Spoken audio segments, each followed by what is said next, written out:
Romanticismo y modernismo. El grito y el espejo.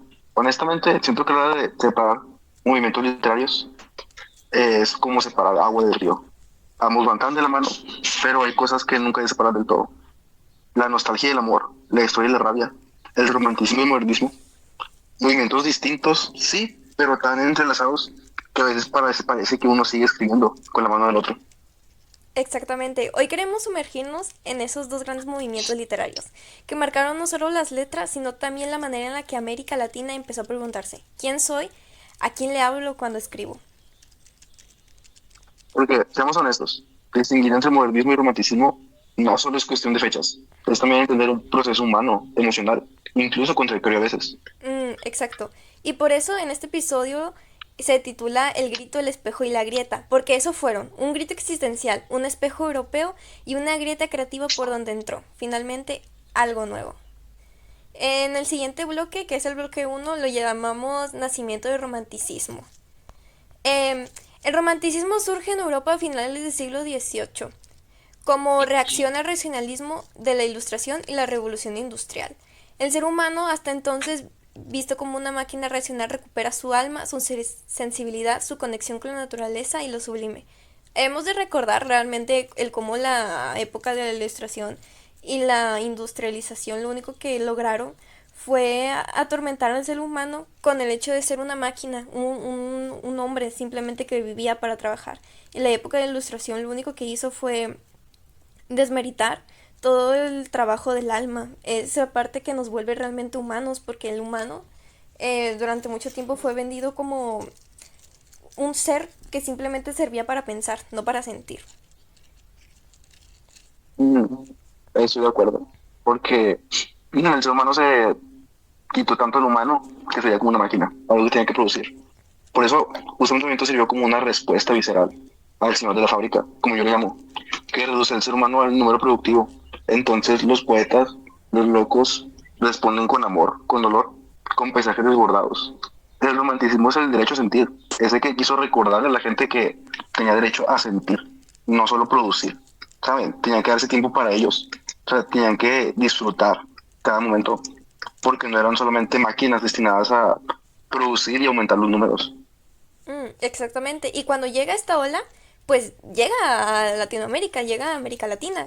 Se encuentra con un terreno fértil, un continente aún marcado por la colonia, el desarraigo, la pregunta constante sobre nuestra identidad. Aquí el romanticismo no solo fue una nostalgia, fue una necesidad realmente. Fue una manera urgente de afirmarse, de decir quién soy, cómo soy, a quién le escribo, qué hago aquí. Era una búsqueda de esta identidad perdida que tenemos los latinoamericanos. Ujú. Y justamente siento que eso fue lo que hizo que se desarrollara tan específicamente aquí en Latinoamérica. Porque mientras en Europa lloraban por el pasado perdido, aquí llorábamos porque no sabíamos ni a dónde pertenecíamos. Era como si el romanticismo nos diera permiso para decir, yo también tengo alma. Porque aunque no tenemos recuerdos de un pasado distante o algo que anhelamos, es justamente eso, lo triste, el hecho de que queremos saber, queremos tener un pasado, queremos tener una identidad. Exacto. Y justamente eso es lo que vamos a hablar en este bloque 2, el romanticismo en América Latina. Realmente América Latina, Latinoamérica, como deseen llamarle, figura como una heredia o bello o algo bello, que simplemente usaron el romanticismo como una herramienta política y realmente emocional. La literatura se volvió un lugar donde se tejía nuestra identidad, esta identidad que todavía no estaba muy clara, donde se hablaba de libertad, de patria, de un paisaje interior, de una exposición al ser interno. Mm, Pero yo creo que también hay que recordar el amor, que estuvo muy presente justamente en Latinoamérica. Pero no el amor de Disney, sino el amor que sangra, el que destruye, que se sublima. El amor que es la única forma de escapar de la máquina. Porque como todo lo demás se reduce a mal y rebelión. Y justamente siento que Latinoamérica tiene una concepción del amor muy visceral, en el aspecto de que es muy cruda, muy cruel. Pero justamente por ser cruel, es lo que lo hace tan fuerte. Justamente, porque lo interesante es cómo esa emocionalidad tan intensa como vivía como, como esta búsqueda de proyecto de quién soy. Era literatura, sí, pero también era una construcción cultural, porque como bien dices, Latinoamérica, justamente este amor que se tiene aquí es un amor realmente no idealizado, es un amor muy cruel, es un amor que te tortura, podríamos llamarlo así, es la única manera que se tenía de escapar, como bien dijiste. Ujú. Aunque, bueno, claro, tampoco olvidemos que el romanticismo de Tónica era más una imitación europea, en parte. Pero es justamente por lo que dijimos, o sea, como dice el texto, espejos rotos. No buscábamos, pero veíamos en el rostro de otro. O sea, realmente queríamos una identidad, pero nunca la tuvimos, así que no sabemos cómo era. Queríamos darle forma, pero sin saber qué era. Por lo que lo más lógico que hicimos fue voltear a ver al otro lado y copiar lo que estábamos viendo. Exacto. Ja. Y llegamos a lo que, para terminar al menos este bloque de una manera más clara, como dijo Ángel, realmente el romanticismo lo que hizo fue ver esta mirada europea del, del amor cortés, de esta parte del amor donde se enaltecía tanto, donde el sufrimiento era casi nulo, mientras que acá el amor se tomó de una manera distinta. Pero aún así con esta distinción se podían ver espejismos, paisajes y este espejo roto sobre que realmente veíamos más el lado europeo que el de nosotros porque no sabíamos qué éramos nosotros. Y aquí es cuando entramos en el bloque 3 que es el nacimiento del modernismo, que bueno, nos compete porque como dijimos, el modernismo y el romanticismo muchas veces se cree que son iguales. Tenemos a, por ejemplo, Rubén Darío, que a mucha gente ni siquiera sabe que era modernista, o incluso Ramón López Velarde, quien lo tachan más de romántico que de modernista. Y tenemos que recordar que el modernismo nació hacia finales del siglo XIX. Llega y realmente lo que hace es una revolución estética. Justamente Rubén Darío aparece con su azul y le da un grito a la lengua. Son versos realmente elaborados, referencias mitológicas, musicalidad más que nada dentro de sus textos. Es el momento en que Latinoamérica empieza a hablar con una voz propia. Es este momento donde el romanticismo pasó a modernismo y este modernismo podríamos decir que ya es el encuentro del amor en Latinoamérica. Ujú, ujú.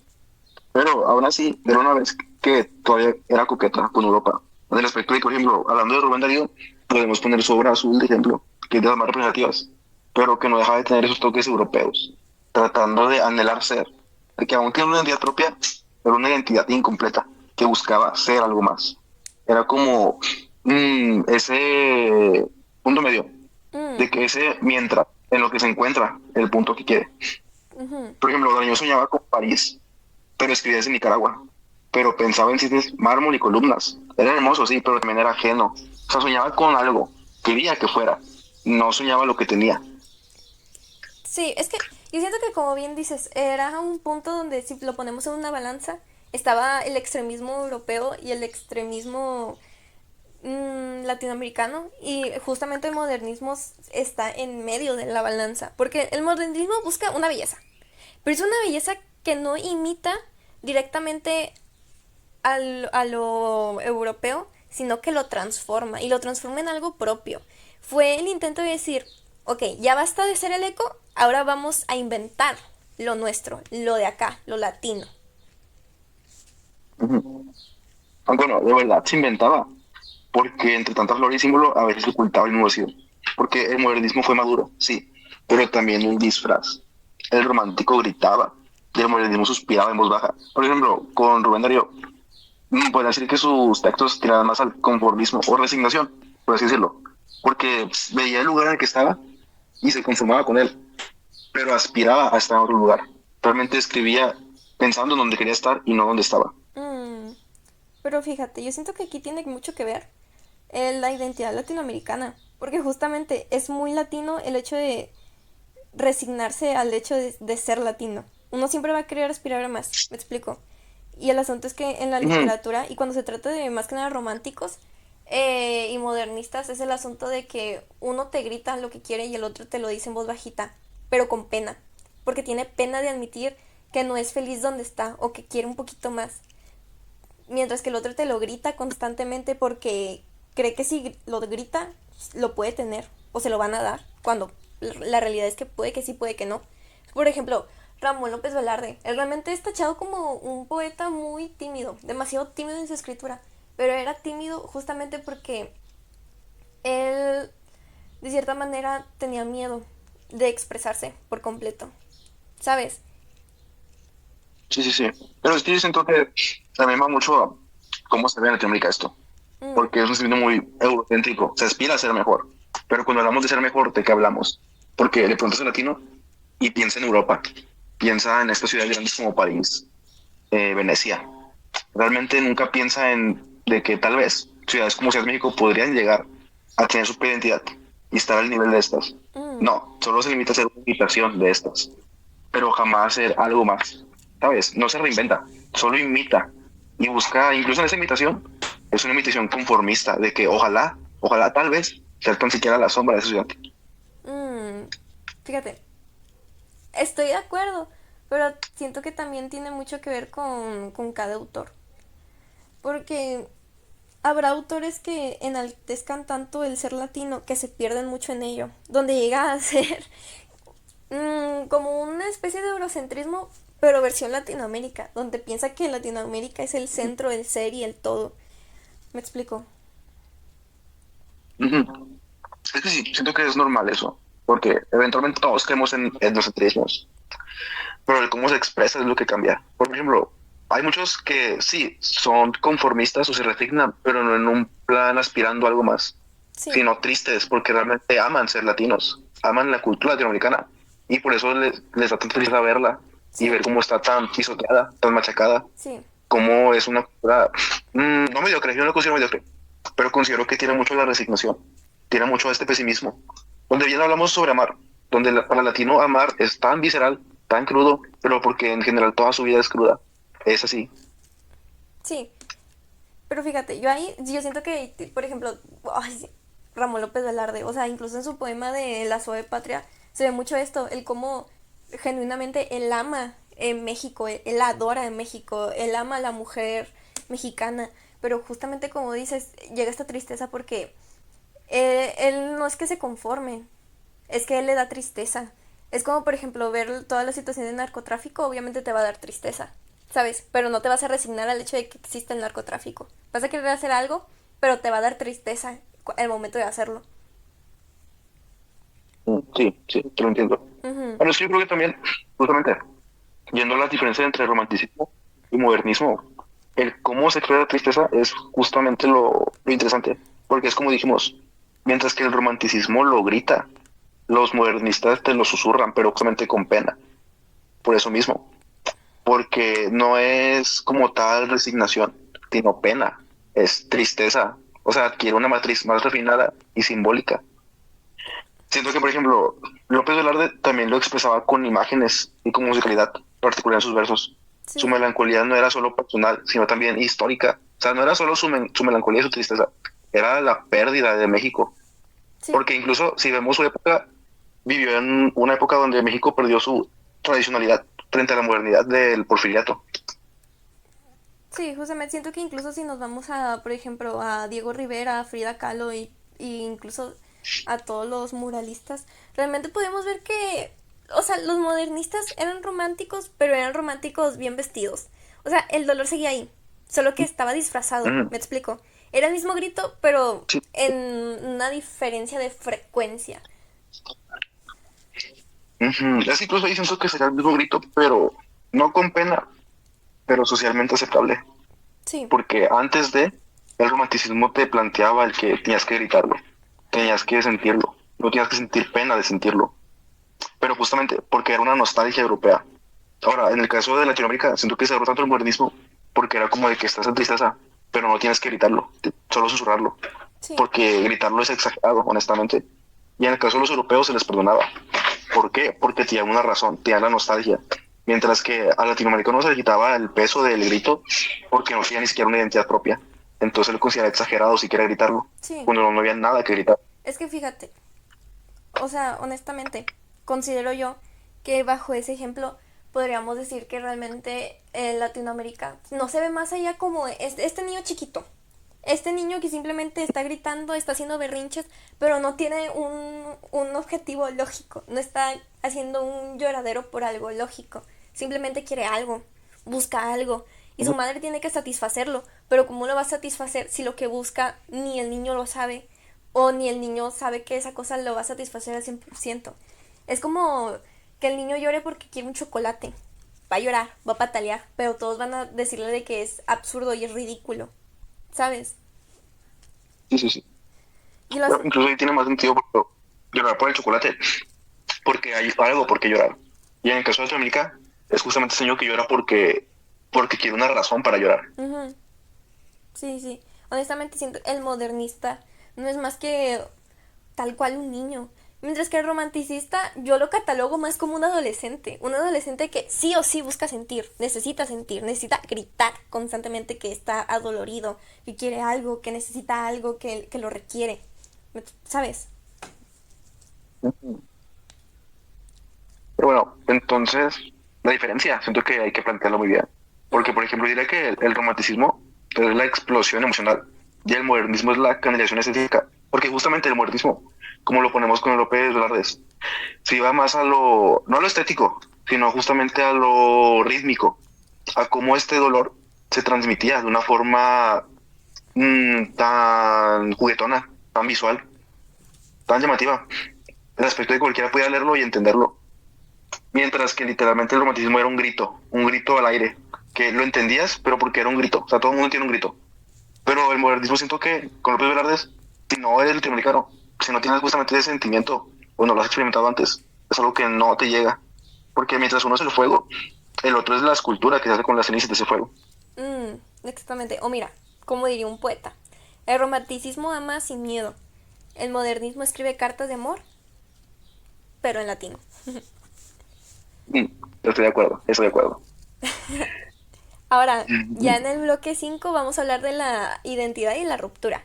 En este ir y venir entre emoción y forma, entre este grito y esta máscara, en Latinoamérica empezó a encontrar algo propio. Una voz que no era ni completamente heredada, pero tampoco completamente nueva. Era una mezcla. Pero es realmente porque esa es nuestra verdadera identidad, la contradicción, lo mestizo y lo roto, lo que duele. O sea, yo creo que parte del conflicto latinoamericano es justamente no aceptar eso, ser mestizos, decir que tenemos algo de todos, ¿sabes? Por ejemplo, cuando se habla de el orgullo latinoamericano, mucha gente lo confunde con orgullecerse de ser indígena, pertenecer a un pueblo indígena. Pero si realmente nos damos cuenta, ninguno tiene orígenes indígenas, todos somos mestizos.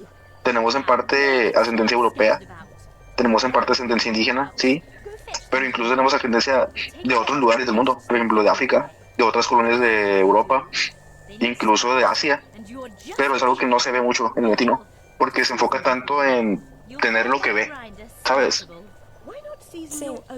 Y honestamente, justamente por eso es importante entender este tipo de movimientos literarios porque pues la literatura no es más que el reflejo de la sociedad. Y es importante no ponernos etiquetas de mestizo, de indígena o de lo que sea, porque lo que ocurre es que no se encuentra a sí mismo. Porque como bien dices, no somos más que un todo.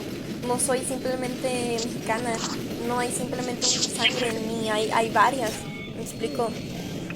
Y pues Sí, sí, sí. es necesario formar esta literatura con conciencia para ver cómo esta tensión se construyó y se volvió algo tan profundo dentro de nuestra sociedad. Ujú. Pues que bueno, justamente eso, pero siento que ambos van tan de la mano, porque con Latinoamérica en especial, el romanticismo nos recordó que sentimos, y el modernismo que también podemos decirlo con arte.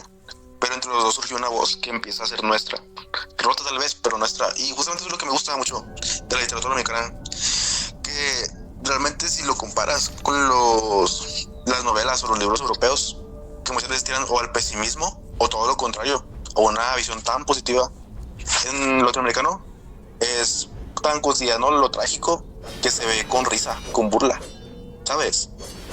Como se toma todo como todo tan juguetón y se juega justamente con esto, de que pasó, pero pues ya pasó. Y lo más que puede hacer es o reír y llorar. Y pues entre llorar y reír, pues es mejor reír. Justamente. Siento que esa es también la razón por la cual amo tanto estos dos movimientos literarios, específicamente el modernismo, porque como bien dices, entre llorar y reír es mejor reír, pero incluso cuando suelta la carcajada se nota este suspiro de tristeza, este anhelo, Ujú. y eso me encanta en Darío, en Mártir, en Velarde específicamente, que tanto hemos hablado de él durante todo este tiempo, pues es mi poeta favorito. Así que cuando en algún momento, a partir de ahora, los que nos escucharon, escuchan a Darío, a Martín, a Velarde o a algún otro poeta, escúchenlos con el corazón partido, con el corazón de la mano. Agárrenlos, escúchenlos y siéntenlos. Son realmente nuestros, no están lejos de nosotros, son nuestros hermanos, nunca van a ser nuestros enemigos. Y pues muchas gracias por Ujú. acompañarnos. Hoy más que nunca lo que tenemos que hacer es mirar al espejo y enseñarnos que aunque esté roto podemos aprender algo nuevo y que en cada grieta también hay belleza y en que en cada fragmento refleja una parte de lo que nosotros somos. Y pues hasta la próxima y no olviden que es lo mejor, lo auténtico. Aunque duela, aunque nos parte el alma, lo mejor es no quedarnos en silencio. Gracias.